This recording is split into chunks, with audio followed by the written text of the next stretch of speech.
Welcome back. In this video you will learn about the parameters of light indoors. The perception of light is determined by the amount of radiation energy that enters the eye, also called the illuminance, and its spectrum, the wavelengths or colors. In this picture you see the whole spectrum of radiation or light, from cosmic radiation with a very small wavelength to radio waves with long wavelengths. In principle, light with a wavelength between 400 and 800 nanometer can reach the retina. Ultraviolet radiation, blue light with short wavelengths, causes photochemical reactions and color the skin, while radiation with longer wavelengths, the infrared part, are experienced as heat. The visible part of the electromagnetic radiation lies between 380 and 760 nanometer, of which 380 to 420 nanometer is colored violet and 650 to 760 is colored red. What is interesting to know is that our eye is during the day, with daylight, most sensitive to light with a wavelength of around 555 nanometer, while during the night, in darkness, this amounts 509 nanometer. Except for colors or wavelengths of the received light, also the amount of light or illuminance or level is important. The luminance is the emitted or reflected light of a source or surface. The amount of light emitted by, for example, a bulb within a given cone is the intensity. The rate of emission is expressed in lumen, while the illuminance or the light level is defined as the amount of light expressed in lux, lumen per square meter, falling on a surface. For the light level, we know that with 20 lux we can just notice the features of each other's faces.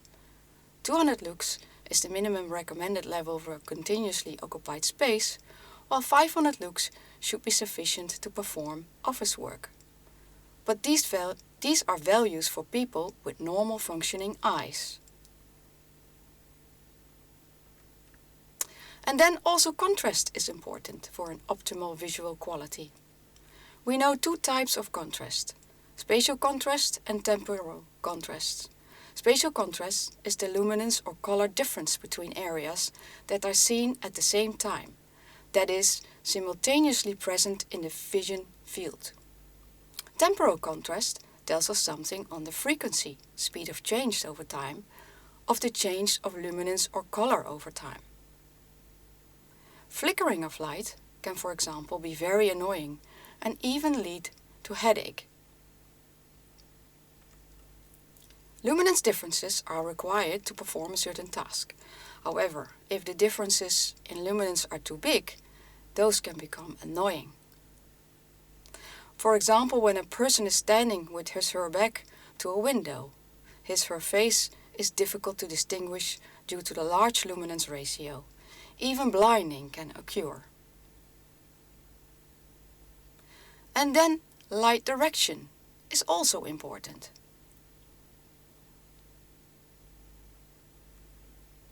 Another parameter with which we can play is the color temperature of the lighting sources applied to illuminate the space.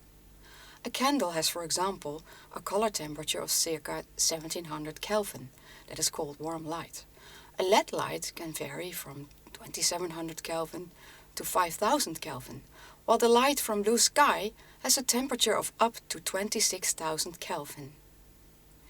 In this CIE 1931 color space diagram, the lines of wavelengths in nanometer with the same color temperature are presented.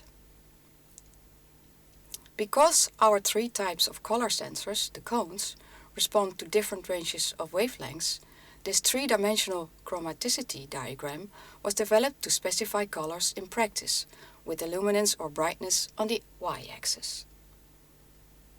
For example, the color white is a bright color, while the color gray is considered to be a less bright version of that same white. The chromaticity, or quality of the colors, white and gray, are the same, while their brightness differs. Now this image shows how the spectrum of different types of lighting can differ. While daylight covers in general the whole spectrum, for artificial lighting the covered spectrum is smaller and show different shapes depending on the type of light.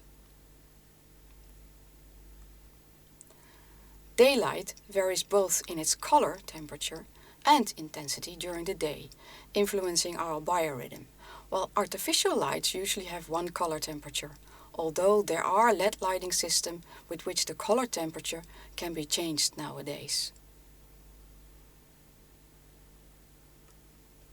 To summarize this video, lighting quality is determined by the luminance that is created by different sources, natural and/or artificial, with different color temperatures. The reception of light, the illuminance, is affected by the direction of light and/or differences in light, as well as the colors and materials we use in the environment. Lighting quality is all about assuring an as good as possible adequate light impression, which doesn't cause any complaints, such as blinding, reflection, glare, wrong light direction, or a suboptimal color rendering. Lighting should support us with our daily activities and provide us with the daily amount of light we need to perform well.